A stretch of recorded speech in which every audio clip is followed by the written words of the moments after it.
साल भर से ज्यादा का समय बचा हुआ है, लेकिन उससे पहले ही जेडीयू ने अपना मास्टर स्ट्रोक खेल दिया है। संजय झा को जेडीयू का राष्ट्रीय कार्यकारी अध्यक्ष बनाकर और इस फैसले से जेडीयू ने एक तीर से दो निशाने लगाए हैं। एक और स्वर्ण कार्ड खेला है तो वहीं दूसरी ओर बीजेपी को भी खुश कर दिया है, क्योंकि संजय झा बीजेपी के बेहद करीबी माने जाते हैं। ये रिपोर्ट देखिए।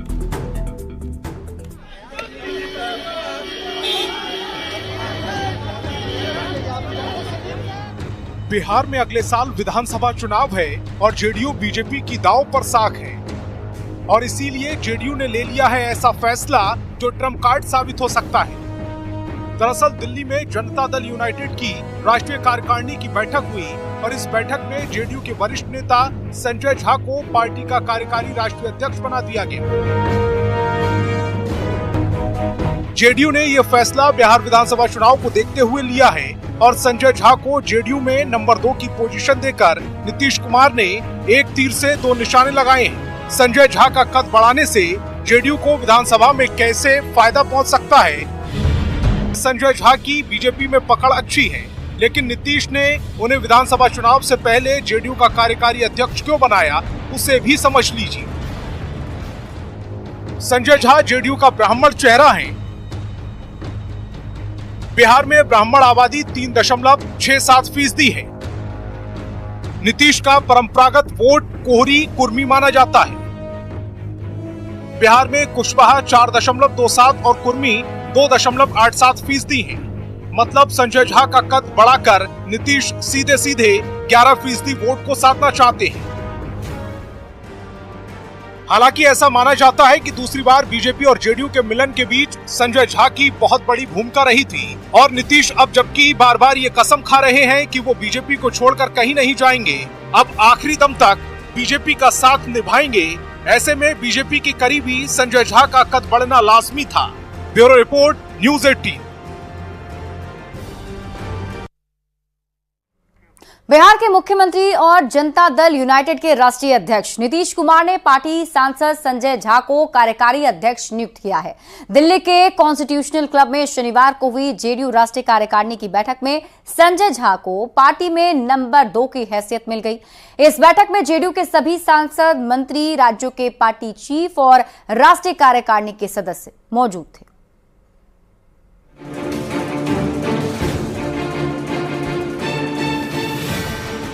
संजय कुमार झा ने 2004 से 5 के बीच सक्रिय राजनीति में प्रवेश किया।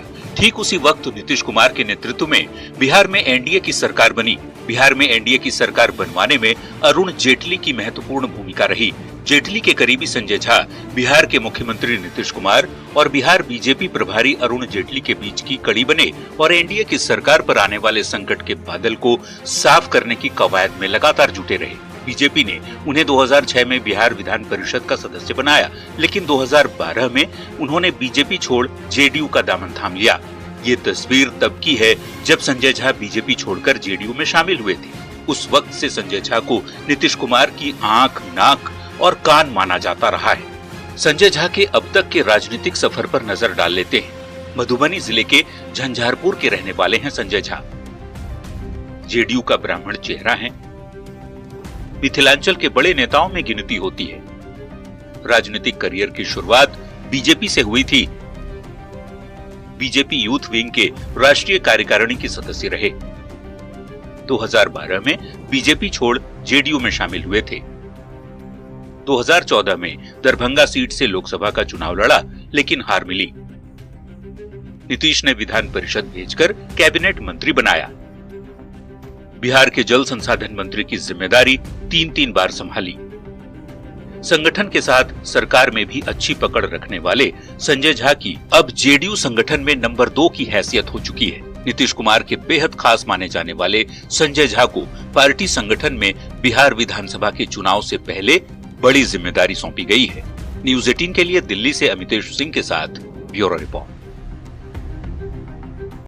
लोकसभा चुनाव के नतीजे आने के बाद जेडीयू नेताओं में एक नई ऊर्जा सी आ गई है। कार्यकर्ताओं में खुशी के साथ ही उत्साह भर गया है और इतने ही उत्साह से भरे हुए हैं मुख्यमंत्री नीतीश कुमार, जिन्होंने अभी से 2025 बिहार विधानसभा चुनाव को लेकर तैयारियां शुरू कर दी हैं और एक के बाद एक बड़े बड़े फैसले पार्टी के हित में ले भी रहे हैं, ताकि 2020 विधानसभा चुनाव में 44 सीटों पर सिमटी पार्टी को एक बार फिर से बिहार में बड़े भाई की भूमिका में खड़ा किया जाए। जेडीयू में नई जान आ गई है। प्रधानमंत्री मोदी भी हर मौके पर नीतीश कुमार की तारीफ करते नहीं थकते हैं। नीतीश कुमार भी मोदी की तारीफ में कोई कोर कसर नहीं छोड़ते हैं। बीजेपी को पूर्ण बहुमत नहीं मिलने के बाद बीजेपी और जेडीयू की ये दोस्ती और भी ज्यादा गहरी हो गई है। उत्साह में नीतीश कुमार हैं, उत्साह में जेडीयू है, उत्साह में जेडीयू का एक एक कार्यकर्ता है। उत्साह में जेडीयू के कैबिनेट मंत्री ललन सिंह और रामनाथ ठाकुर हैं। उत्साह में लोकसभा में जेडीयू के नेता बनाए गए दिलेश्वर कामैत हैं। तो उत्साह में राज्यसभा में पार्टी नेता बनाए गए संजय झा हैं। 2025 चुनाव की तूफानी तैयारी के लिए अब पार्टी को मिल गया है नया कार्यकारी अध्यक्ष संजय झा। बात करते हैं जेडीयू के नए कार्यकारी राष्ट्रीय अध्यक्ष संजय झा से। संजय जी, आज बड़ी जिम्मेदारी आपको मिली है, नीतीश कुमार ने आपके ऊपर भरोसा जताया है, राष्ट्रीय कार्यकारी अध्यक्ष की जिम्मेदारी, क्या कहेंगे आप? मैं अपने नेता के प्रति कृतज्ञता व्यक्त करता हूं कि इतना बड़ा भरोसा उन्होंने जताया है और इतनी बड़ी जिम्मेदारी मुझे दी है।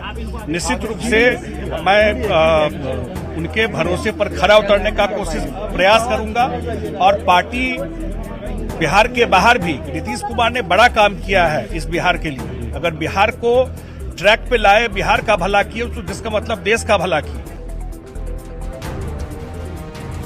दिल्ली में जेडीयू की राष्ट्रीय कार्यकारिणी की बैठक के बाद जब नीतीश कुमार बाहर निकले तो कार्यकर्ताओं ने उन्हें फूलों से लाद दिया। हर तरफ खुशी की लहर दौड़ पड़ी। जो जेडीयू 2020 में महज 44 सीटों पर सिमट गई थी, नीतीश कुमार ने इस चुनाव परिणाम को एक सदमे की तरह लिया था, लेकिन वक्त का पहिया तेजी से घूमा। बीजेपी पहले भी जेडीयू का समर्थन करती रही है, लेकिन अब बीजेपी को जेडीयू की या फिर कहें कि नीतीश कुमार की जरूरत ज्यादा है। जेडीयू भी बिहार चुनाव से पहले दनादन एक से बढ़कर एक फैसले ले रही है। केंद्र की मोदी कैबिनेट में जेडीयू के 2 नेता मंत्री बने, लोकसभा में नेता चुने गए, कार्यकारी अध्यक्ष भी चुन लिए गए। हम आज हमारे संजय झा जी को, जो हम लोगों के पार्टी के नेता हैं, उनको कार्यकारी अध्यक्ष नियुक्त किया गया है और हम समझते हैं कि आने वाले समय में पार्टी के जो हर एक कार्यकर्ता की इच्छा है कि जनता दल यूनाइटेड एक राष्ट्रीय पार्टी बने, उस पे संजय झा जी की भूमिका अहम होगी। बीजेपी और जेडीयू के रिश्ते में अहम भूमिका उनकी रही है। ऐसे में जब कार्यकारी अध्यक्ष बन जाएंगे तो ये रिश्ता और कितना मजबूत होगा? रिश्ता प्रगाढ़ होगा, रिश्ता प्रगाढ़ होगा। हम तो इनके साथ हैं, भारतीय जनता पार्टी के साथ हैं। बीजेपी और जेडीयू की दोस्ती पर किसी को शक न हो, इसलिए नीतीश कुमार बार बार कहते हैं कि जो गलती पहले हो गई अब उसे दोहराया नहीं जाएगा।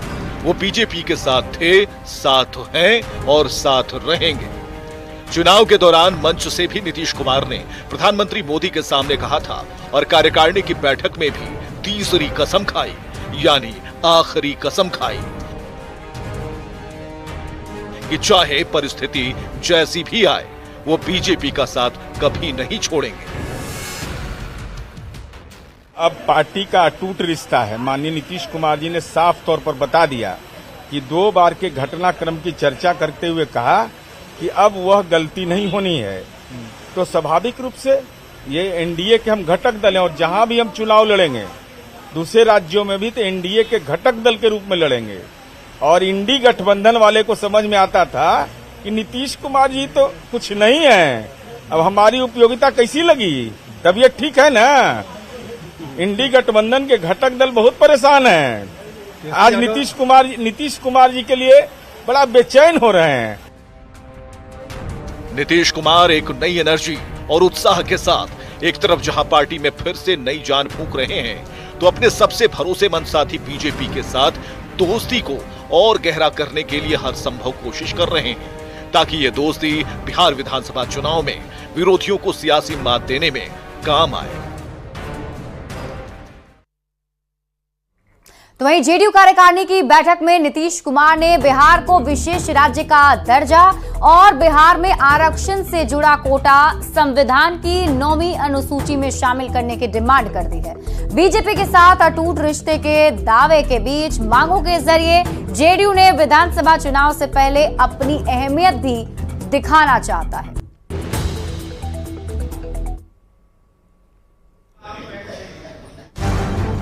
जेडीयू की राष्ट्रीय कार्यकारिणी की बैठक में बिहार के लिए केंद्र सरकार से स्पेशल कैटेगरी स्टेटस या विशेष राज्य का दर्जा देने की मांग करते हुए एक प्रस्ताव भी पारित हुआ। बिहार को विशेष राज्य का दर्जा देने की मांग लंबे अरसे से की जा रही है। जेडीयू की बैठक में इस बात को माना गया कि बिहार को विशेष राज्य का दर्जा दिए जाने का इंतजार काफी हो चुका है। राष्ट्रीय कार्यकारिणी की बैठक के बाद मीडिया से बातचीत में जेडीयू नेता केसी त्यागी ने कहा कि बिहार में आरक्षण कानून पर लगी रोक को सुप्रीम कोर्ट में चुनौती दी जाएगी। साथ ही ये भी कहा कि बिहार को विशेष राज्य का दर्जा दिलाने के लिए लड़ाई लड़ते रहेंगे। जो बिहार सरकार ने आरक्षण लागू किया था, जिस पर सुप्रीम कोर्ट ने हाई कोर्ट ने बैन लगाई है, उस पर हम सुप्रीम कोर्ट में जाएंगे। प्रस्ताव में दोनों चीजें लिखी हुई हैं, विशेष राज्य का दर्जा और स्पेशल इकोनॉमिक पैकेज के लिए हम लड़ते रहे। इसके साथ ही जेडीयू की बैठक में बिहार राज्य के आरक्षण को बचाने की भी बात कही गई। पार्टी की ओर से कई संकल्प लिए गए। जो प्रमुख मांगे थी उनमें बिहार को विशेष दर्जा या विशेष पैकेज, बिहार में बढ़े आरक्षण का कोटा 9वीं अनुसूची में शामिल हो, नीतीश के नेतृत्व में बढ़ने का प्रण लिया गया। बिहार में अगले साल विधानसभा के चुनाव होने हैं। ऐसे में जेडीयू ने बिहार के लिए विशेष राज्य का दर्जा के साथ ही आरक्षण के मुद्दे पर भी अपनी राय जाहिर कर दी है। बीजेपी के साथ दोस्ती बरकरार रखने के साथ ही पार्टी की पुरानी डिमांड को सामने रखकर जेडीयू ने अपनी अहमियत अगले चुनाव में भी जताने की कोशिश की है। न्यूज़ 18 के लिए दिल्ली से अमितेश सिंह के साथ ब्यूरो रिपोर्ट। जेडीयू के राष्ट्रीय कार्यकारिणी की बैठक में लाए गए राजनीतिक प्रस्ताव पर बिहार में सियासत तेज है। विशेष दर्जा और अन्य मुद्दों पर आरजेडी ने सवाल खड़े किए हैं, तो बीजेपी ने जेडीयू के प्रस्ताव का समर्थन किया है। जेडीयू के राष्ट्रीय कार्यकारिणी में जो प्रस्ताव पारित हुए हैं, ये सिर्फ जनता की आंखों में धूल झोंक रहे हैं। विशेष राज्य के दर्जे की मांग, ये मांग किससे कर रहे हैं? ये सरकार में है, जेडीयू के भरोसे केंद्र में सरकार बनी है। ये विशेष पैकेज की मांग कर रहे हैं, ये बेईमानी है। आप सरकार में हैं, आपके भरोसे सरकार है, आप किससे मांग कर रहे हैं? अब ये आरक्षण को लेकर के जो कह रहे हैं संविधान की 9वीं सूची में डाला जाए, ये तो नेता प्रतिपक्ष श्री तेजस्वी यादव जी लगातार कह रहे थे। उन्हीं के कारण, उन्हीं के दबाव में ये जेडीयू प्रस्ताव पारित कर रही है। बिहार को विकसित राज्य बनाने के लिए मोदी जी और नीतीश कुमार जी कृत संकल्प है। जो भी करने योग्य होगा वो बिहार के लिए किया जाएगा। रही बात विशेष पैकेज की, तो बिहार को विशेष पैकेज तो अटल जी के समय से लगातार दिया जा रहा है। इसमें और जो भी बढ़ाने की जरूरत पड़ेगी, चाहे जो भी करना पड़ेगा, बिहार को विकसित राज्य बनाने के लिए किया जाएगा। और जहाँ रही बात आरक्षण की, तो बीजेपी हमेशा से आरक्षण का पक्षधर रही है और हमारे प्रदेश अध्यक्ष ने स्पष्ट शब्दों में कह दिया है कि आरक्षण की मांग जो हाईकोर्ट से खारिज हुई है, बढ़ाए गए आरक्षण को जो खारिज किया है, इसके लिए लोग सुप्रीम कोर्ट जाकर मजबूती से लड़ने का काम करेंगे। संजय झा को जेडीयू के राष्ट्रीय कार्यकारी अध्यक्ष बनाया गया है, जिसके बाद बिहार की राजनीतिक सरगर्मी भी तेज हो गई है। आरजेडी ने संजय झा के बहाने नीतीश कुमार पर निशाना साधा है। आरजेडी के मुख्य प्रवक्ता शक्ति यादव ने निशाना साधते हुए कहा कि संजय झा को कार्यकारी अध्यक्ष बनाया गया। जेडीयू बीजेपी से मर्ज करने की ओर बढ़ रही है। वहीं कांग्रेस ने भी चुटकी लेते हुए नीतीश कुमार की सेहत को लेकर निशाना साधा है। मौजूद हैं आरजेडी के मुख्य प्रवक्ता शक्ति यादव। शक्ति जी, आज जेडीयू में राष्ट्रीय कार्यकारिणी की बैठक में एक महत्वपूर्ण फैसला हुआ कि संजय झा कार्यकारी अध्यक्ष बनाएंगे। जैसे नीट का प्रश्न पत्र लीक था, वैसे ही लीक था कल ही से कि संजय झा होंगे कार्यकारी अध्यक्ष जनता दल यूनाइटेड के। अब कल्पना करिए कि जॉर्ज साहब की पार्टी, शरद यादव जी की पार्टी, नीतीश जी की पार्टी भाजपा ने प्रवाह होने के अंतिम पड़ाव पर पहुंचा दिया। कितना रोष है जदयू के अन्य मित्रों में। ये क्या हो गया है भाई? दवा दारू का प्रभाव इतना दूर तक आ गया क्या? विशेष राज्य का दर्जा की मांग करने के लिए कार्यकारिणी की बैठक बुला रहे हैं। ताला चाबी आपके हाथ में है, सत्ता के किंग मेकर कहला रहे हैं। 9 शेड्यूल में डालने के लिए अलग से वही शक्तियां हैं ना जो जातीय गणना को हाई कोर्ट तक, सुप्रीम कोर्ट तक रोक लगवा रहा था भाजपा वाले लोग, वही लोग न करवाए हैं। तो लेना न है, चाबी आपके हाथ में ले लीजिए। ये बहाना बनाने का जो है कार्यकारिणी की बैठक से क्या मतलब है वो कार्यकारी अध्यक्ष बनाने के लिए?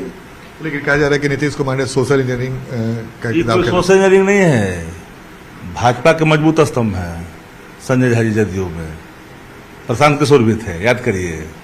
स्वयं नीतीश जी ने कहा था कि अमित शाह जी कन्हे बनाए हैं, तो फिर वो कहेंगे कल क्यों नहीं कन्हे बनाए हैं। कांग्रेस को इस पर कोई आपत्ति नहीं है, हर पार्टी अपने अपने हिसाब से संगठन में बदलाव करती है, लेकिन मैं ये समझ नहीं पा रहा हूं कि नीतीश कुमार जी के रहते आखिर जदयू को कार्यवाहक अध्यक्ष की आवश्यकता क्यों आ पड़ी। इसके कई राजनीतिक मतलब और कारण हो सकते हैं। कैमरामैन दीपक के साथ आनंद अमृतराज, न्यूज 18 नेटवर्क, पटना।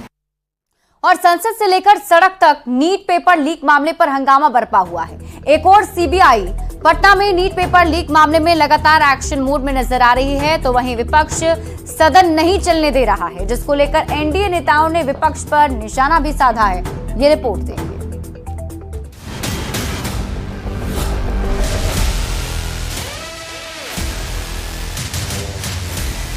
जिस नीट पेपर कांड ने संसद को हिला डाला है, छात्रों को सड़क पर उतार डाला है, विपक्ष ने मुद्दा बना डाला है, उसी लीक पेपर कांड में सीबीआई लगातार एक्शन में है। पटना के बेउर जेल में 13 आरोपियों से पूछताछ की जा रही है। लगातार शिकंजा कसा जा रहा है। खबर है कि पटना की बेउर जेल में सीबीआई के अधिकारियों ने पेपर लीक कांड के मुख्य आरोपी सिकंदर यादवेंदु, अमित आनंद और नीतीश कुमार से कई घंटे पूछताछ की है। हालांकि इस दौरान आरोपियों के वकील भी मौजूद रहे। नीट पेपर लीक कांड में 5 आरोपियों को एलएनजेपी हॉस्पिटल लाया गया है और यहां से सीबीआई की टीम इनको लेकर निकल रही है। तस्वीरों में देखिए बिहार पुलिस के जवान भी हैं और जो सीबीआई की टीम है उन सभी आरोपियों को लेकर अब हॉस्पिटल से बाहर निकल रही है। इसमें ओएसिस स्कूल के प्रिंसिपल, वाइस प्रिंसिपल और जमालुद्दीन जो तीसरा शख्स है उसको लेकर पुलिस और सीबीआई की टीम पहुंची है। इसके अलावा जो मनीष प्रकाश है और आशुतोष कुमार है उसको भी देखिए किस कदर सीबीआई की टीम जो है वो लेकर पहुंच रही है। ये देखिए जो वाइस प्रिंसिपल जमालुद्दीन है और ये वाइस प्रिंसिपल हैं और ये सभी, ये देखिए आशुतोष कुमार भी है इसमें और 5 जो आरोपी हैं उनको लेकर अब सीबीआई की टीम यहां से निकल रही है। तस्वीरों में देखिए यहां पर किस तरीके से ये 5 आरोपी जो है उनको अब गाड़ी में बिठाया जा रहा है और पुलिस तमाम सीबीआई अब तमाम पहलुओं को खंगाले की और जो 2 एक्यूज हैं मनीष प्रकाश और आशुतोष कुमार उनसे रिमांड लेकर पूछताछ करेगी और बाकी के जो तीनों आरोपी हैं जो हजारीबाग से गिरफ्तार किए गए प्रिंसिपल, वाइस प्रिंसिपल और जमालुद्दीन, उनसे भी पूछताछ करेगी सीबीआई की टीम। एक और सीबीआई नीट पेपर लीक मामले में शिकंजा कस रही है, दूसरी ओर इस मामले में सियासत भी खूब हो रही है। एक और छात्र का भविष्य अधर में लटका हुआ है तो दूसरी तरफ सियासत नीट पेपर लीक कांड में अपना नफा नुकसान ढूंढ रही है। देश के मुस्तकबिल की किसी को फिक्र नहीं। Bureau report, news 18।